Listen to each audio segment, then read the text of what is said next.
నన్నైతే కొట్టేటోడు భూమి మీదే పుట్టలేదు, పుట్టాడా అది మళ్ళీ నేనే. ఇది అల్లు అర్జున్ తన గురించి చెప్పుకున్న స్టేట్మెంట్. దీని మీద మీ ఒపీనియన్ కమెంట్స్లో తెలియజేయండి. ఈ స్టేట్మెంట్ ఏదైతే ఉందో ట్రెండ్ అవుతుంది కాబట్టి. హలో ఎవ్రీవన్, అందరికీ నమస్కారం.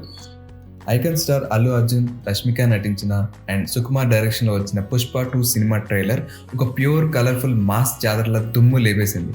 ట్రైలర్లో స్టోరీని ఏమాత్రం రివీల్ చేయకుండా షార్ట్స్ అన్ని జెట్ స్పీడ్లో వెళ్ళిపోతాయి. ఇంతకుముందు రిలీజ్ చేసిన పుష్ప 2 మోషన్ పోస్టర్ ఇమేజ్లో ఉన్న అన్ని క్యారెక్టర్స్ ట్రైలర్లో కనబడతాయి. Surprisingly Jagapathi Babu and comedian Satya కూడా ఈ సినిమాలో నటించారు. రష్మిక చెప్పే పుష్ప అంటే పేరు అనుకుంటివా, అది బ్రాండ్ అనే విధానం ఒక ఇంటెన్స్ సిచ్యువేషన్లో జరిగేటప్పుడు చెప్పే డైలాగ్లా అనిపిస్తుంది. బన్వర్ సింగ్ షెకావత్ సార్ కంప్లీట్గా విలన్ మోడ్లో కనిపిస్తాడు. ఈ పాటలో కూడా అతనికి జుట్టు పెరగలేదనుకోండి, మేబీ చల్లగా ఉంటుందని అలాగే ఉంచుకుంటాడేమో. శ్రీలీల అయితే డ్యాన్స్తో షేక్ ఆడించేలా ఉంది. డిఎస్పి తన మ్యూజిక్తో వాయించి పడేశాడు. సో ఓవరాల్గా ఎలా ఉందంటే, టీజర్లో వచ్చిన హైప్ నాకు ట్రైలర్లో రాలేదు. టీజర్ ఒక డ్రగ్లా ఎక్కింది, బట్ ట్రైలర్ డోస్ తగ్గింది.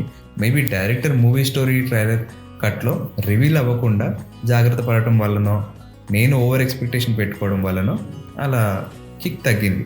ఇంకా ఈ మూవీ ఆపరేషన్ ఫెయిల్యూరా, సక్సెసా లేక టాక్తో సంబంధం లేకుండా బాక్స్ ఆఫీస్ని బ్లాస్ట్ చేస్తుందో లేదో చూడాలి. నా రివ్యూ మీకు కనెక్ట్ అయినట్టయితే లైక్ చేయండి. నెక్స్ట్ టైం నేను ఇచ్చే రివ్యూ స్పీడ్గా రావాలంటే సబ్స్క్రైబ్ చేసుకోండి. Thank you.